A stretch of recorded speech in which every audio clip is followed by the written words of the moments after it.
হক সাহেব এবং আয়েশা হক সংসার জীবনের এতদিন পার করে এসে এখন তাদের সম্পর্ক সাপে নেউলে। প্রতিটা ব্যাপারেই একে অপরের প্রতিপক্ষ। বাড়ির অন্য লোকেরা কাহিল তাদের দুজনের বিবাদ মেটাতে। হক সাহেব তার বাড়ির একটা অংশ কিছু ব্যাচেলার ছেলের কাছে ভাড়া দিয়ে দেয়। আয়েশা হক ও বাড়ির একটা অংশ কিছু ব্যাচেলার মেয়েদের কাছে ভাড়া দেয়। শুরু হয়ে যায় আসল খেলা। এইভাবেই চলতে থাকে শান্তিপুরীতে অশান্তি নাটকের পর্বগুলি। চাটা খেয়ে প্রাণটা একেবারে জুড়িয়ে গেল। আন্টি আরেক কাপ দিব? না না না, দিতে হবে না। তোমাকে আবার চা বানাতে হবে, তোমার স্বামী ঘরে নেই। তোমার কি সৌভাগ্য, কি ভালো তোমার স্বামীটা।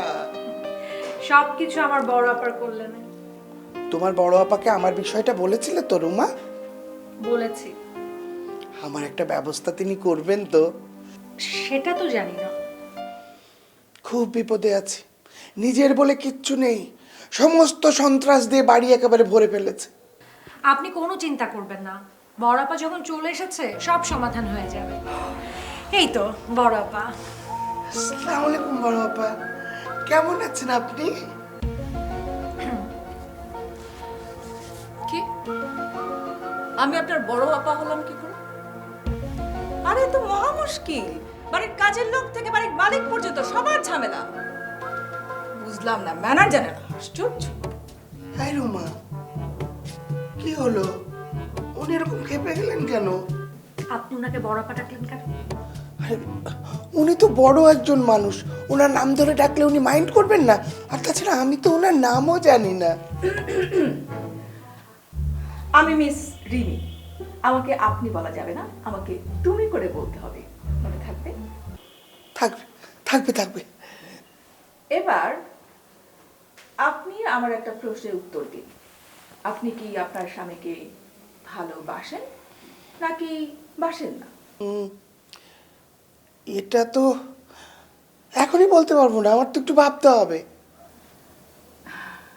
আমি আমার উত্তর পেয়ে গেছি। কি উত্তর আপা? পৃথিবীর সমস্ত বোকা মেয়েরাই তাদের স্বামীকে প্রচন্ড ভালোবাসে। আর উনি যেহেতু একজন বোকা মহিলা, উনি ওনার স্বামীকে ভালোবাসবেন, এটাই তো স্বাভাবিক। হায় আল্লাহ, বলে কি?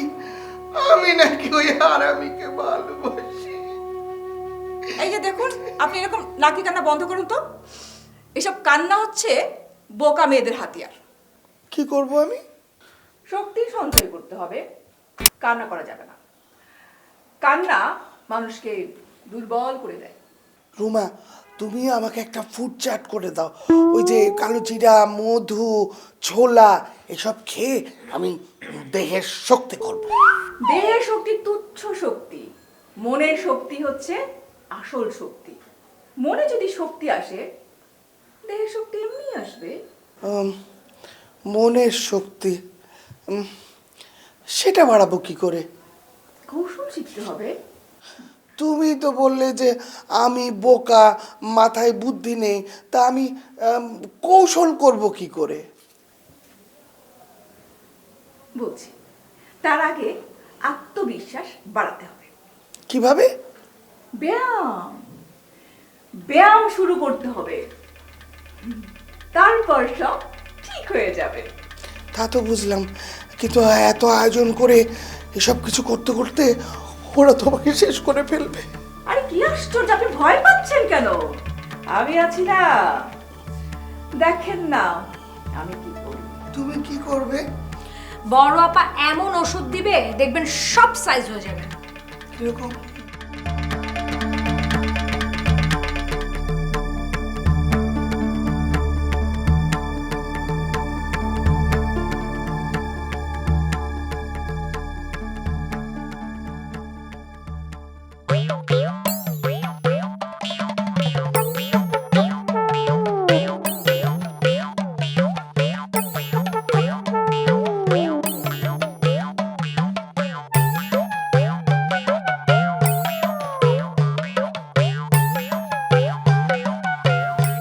ওই ফাইলটা পাঠিয়ে দিচ্ছি।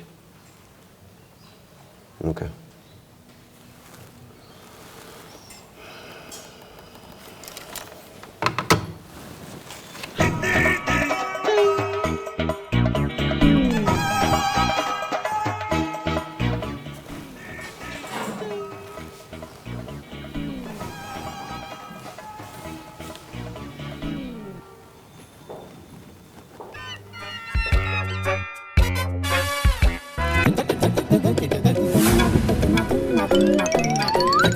করবা? বাহ, এমন একটা ভাব করলা তখন তো তুমি আমাকে চেনোই না, আর এখন ছিল ব্যাপারটা ঠিক আমি বুঝলাম না। কি বলতেছো তুমি? তোমার কথা তো কিছু বুঝলাম না। মানে কি, তুমি কি এখন আমার সাথে ফান করছো? আরে ভাই, মানে অফিসে ঢোকার পর থেকেই আমি দেখলাম যে তুমি আমার দিকে কেমন কেমন করে তাকাচ্ছ। মানে এটা কোন ধরনের ফান আমি তো বুঝলাম না। কি হয়েছে তোমার? কিন্তু এটা কি করে সম্ভব? দুটো মানুষ আমার পরিচিত, কিন্তু দুটো মানুষ, একজন আমার কলিগ, আরেকজন আমার প্রতিবেশী।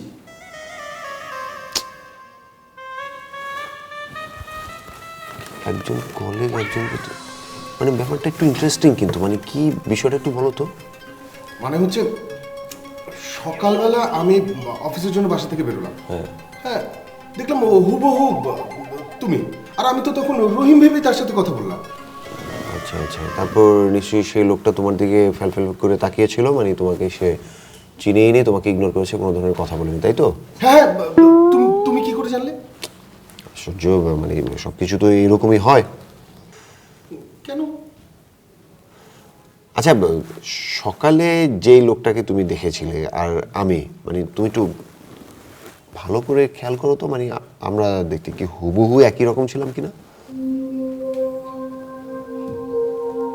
করেছো? ভালো করে খেয়াল করেছো? হ্যাঁ, ক্লিয়ার? ক্লিয়ার। মানে সকালে যেই লোকটাকে তুমি দেখেছিলে সেই লোকটা কি কালারের শার্ট পরেছিল? শার্ট কালারের শার্ট, হ্যাঁ, রিকল করো। কালারের কালো, নীল, লাল। লাল লাল, হ্যাঁ, তাহলে ওই কালারের শার্টটা আমার গায়ে নেই। কেন নেই? তাই তো। এবার তুমি ক্লিয়ার? ক্লিয়ার? তাই বলে এত মিল, এতটা মিল? যাই হোক, আচ্ছা, ওই লোকটা তোমার কেমন প্রতিবেশী? মানে তোমরা কি একই গলিতে থাকো, নাকি একই এলাকায়, নাকি একই ফ্ল্যাটে, মানে কিরকম প্রতিবেশী? বলতে গেলে একই বাসা। আই মিন, তার বাসার সব খবর আমি জানি। ইয়ে, কি খবর? মানে ওর ওয়াইফ ওকে উঠতে বসতে হচ্ছে, ওকে ধোলাই করে। যাই হোক, আমার ব্যাপারটা একেবারেই আলাদা। আলাদা মানে হচ্ছে, আমি যখন বাসায় যাই আমার ওয়াইফ সবসময় দাঁড়িয়ে থাকে যে আমার কি লাগবে না লাগবে। আই মিন, সে আমার প্রতি এতটাই দুর্বল, মানে আমাকে এতটাই লাভ করে, একদমই আলাদা। মানে আমি বললে সে আম নিয়ে আসে, মানে আমার মুখ থেকে কথা বের হতে দেরি সে যে কোনো কিছু রান্না করার জন্য একদম তৈরি থাকে, এবং সেটা যদি রাত 3টা-4টাও বাজে সে আমার জন্য সেটা তৈরি করার জন্য একদম রেডি থাকে। মানে এতটুকু কার্পণ্য সে করে না। আই এম সরি, মানে আমার পার্সোনাল অনেক কথা তোমাকে আমি বলে ফেললাম। আসলে তোমার কিউরিওসিটিটা একটু বেশি, তো সেটা দূর করার জন্য মূলত বলা। ওকে ওকে রহিম, আই এম সরি তোমাকে এভাবে ডিস্টার্ব করার জন্য। না না, ইটস ওকে। তুমি চাইলে এরকম প্রতিনিয়ত আমাকে ডিস্টার্ব করতে পারো, তাতে করে যেটা হবে আমার একটু ক্ষতি হয়ে যাবে, মানে আমার বেডরুমের খবরও তুমি জেনে যাবে।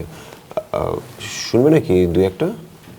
না না না, ঠিক আছে, থাক, থাক, আমি বরং যাই। ওকে।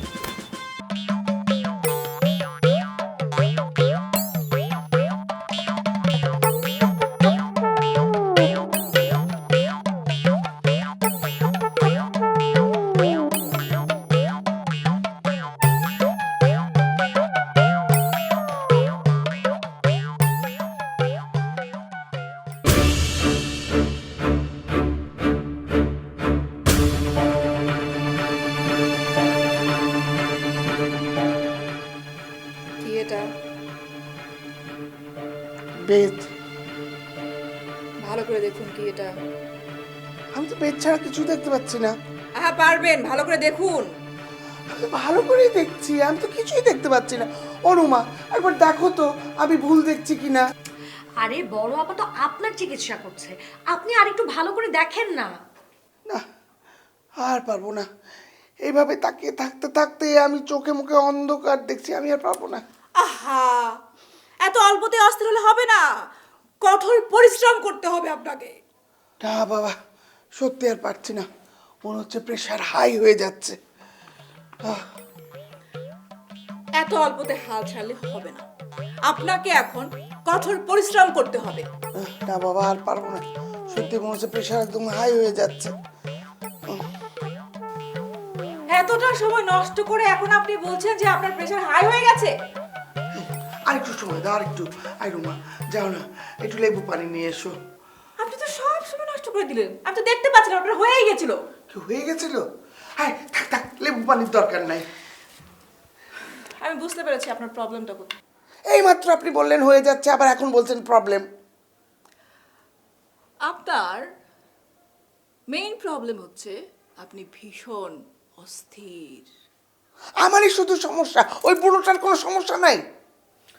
আপা, বুড়োটারও অনেক সমস্যা আছে, আমি দেখেছি। চুপ, তোরও বুদ্ধি লোপ পেয়েছে। আমি কি বলছি আর তোরা কি বুঝছিস? সরি আপা।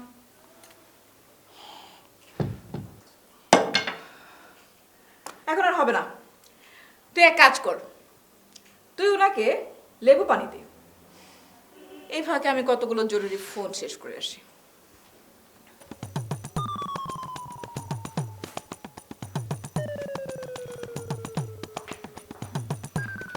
ও রুমা, আপনি বসেন, আমি লেবু পানি নিয়ে আসি।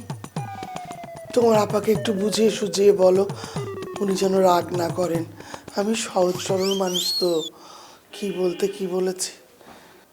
ঠিক আছে ঠিক আছে, আপনি বসেন, আমি দেখছি।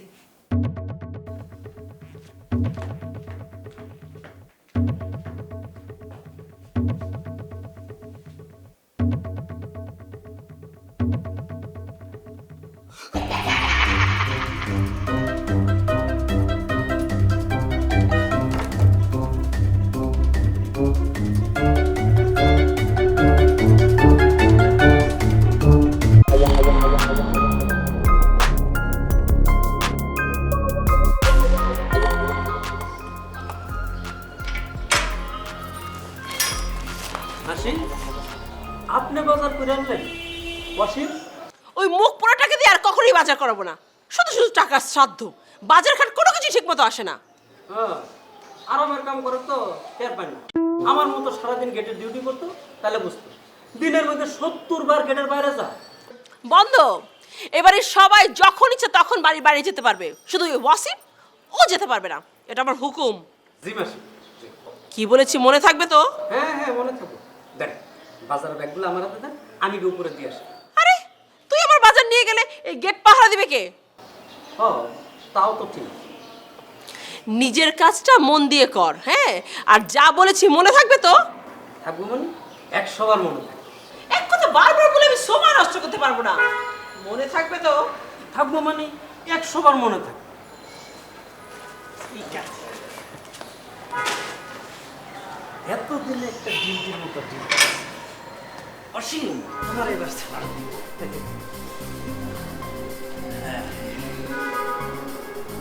দেখি কেমনে আমার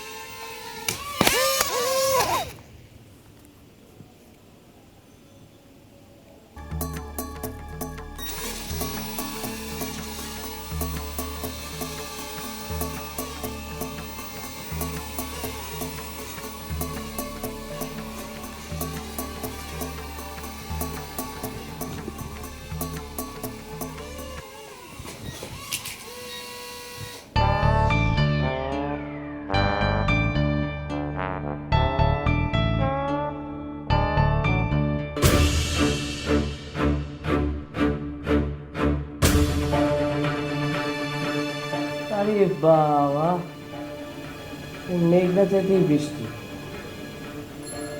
খুব ডেটিং করতেছ না? দাঁড়াও, তোমার ডেটিং আমি ছুটাইতেছি।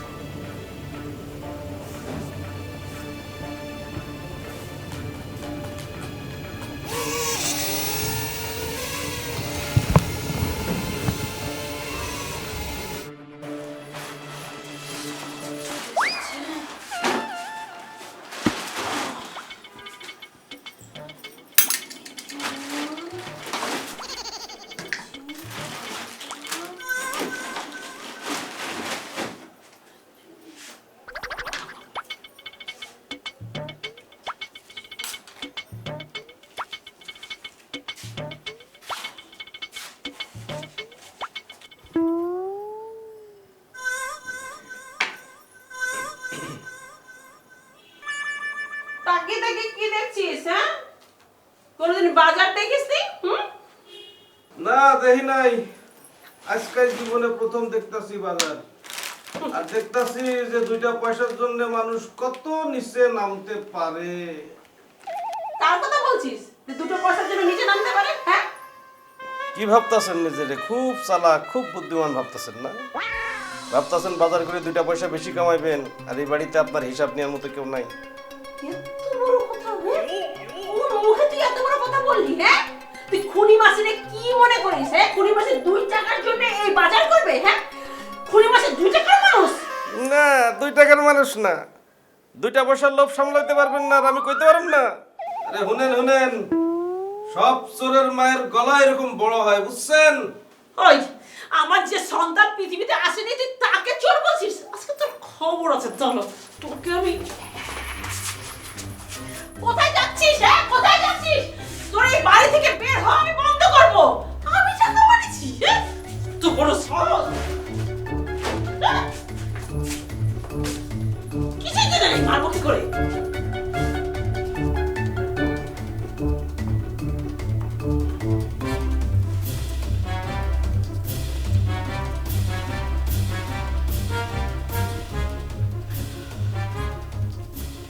আপনি প্রস্তুত? আমি প্রস্তুত। স্যার ঠিক আছে, একদম ঠিক। গুড। আপনাকে যেটা করতে হবে, আপনি শুধু না জাতীয় শব্দ ব্যবহার করবেন না। এই যেমন আমাকে দিয়ে হবে না, আমি এটা পারবো না, এসব বলা যাবে না, মনে থাকবে? ওই তো, আমাকে তো হবে না, আমি এটা পারবো না, এই তো। এই তো না, এই কথাগুলো বলা যাবে না। ওকে ওকে। আচ্ছা ঠিক আছে, নিন আপনি এটা ধরুন। ধরবো? প্রশ্ন করা যাবে না, যা বলবো সঙ্গে সঙ্গে করতে হবে। ও আচ্ছা, ঠিক আছে। ঠিক নেই তো, আপনি তো এটা ধরেননি। ওহো, আমি তো ভুলেই গেছিলাম। এবার নিন। ও, এবার চোখ বন্ধ করুন। ভাবুন আপনার কার উপর সবচেয়ে বেশি রাগ? কার উপর আবার? ওই বুড়োটার উপর?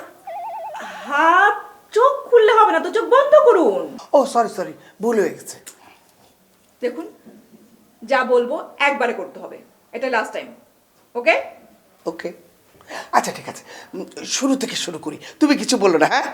না না, হবে না, আমার কথা শুনে শুনে কাজটা করতে হবে।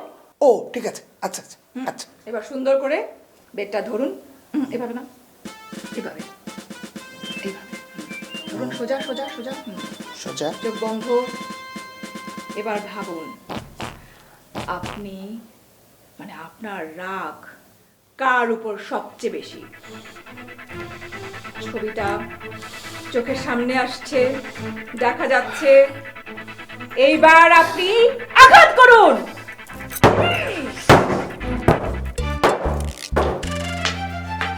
কেন তোর পুড়ছে? হ্যাঁ, পুড়ছে অনেক। আমার পড়ানোর কি আছে? হ্যাঁ, একটা পুরুষ মানুষ বাইরে তো কাম কাজ থাকতেই পারে। না, পারে না। ডিউটির সময় বাইরে কাজ থাকতে পারে না, আর যদি বাইরে কাজ থাকে তাহলে বাইরেই থাকবে। এই, অন্যের দালালি মেলা হয়েছে, এখন নিজের কাজটা মন দিয়ে করো। ধুলো বাড়িতে আমার কিন্তু সমস্যা হয়, ভালো তো ছাড় দে। আর তা কি আছে, ছাড় দে।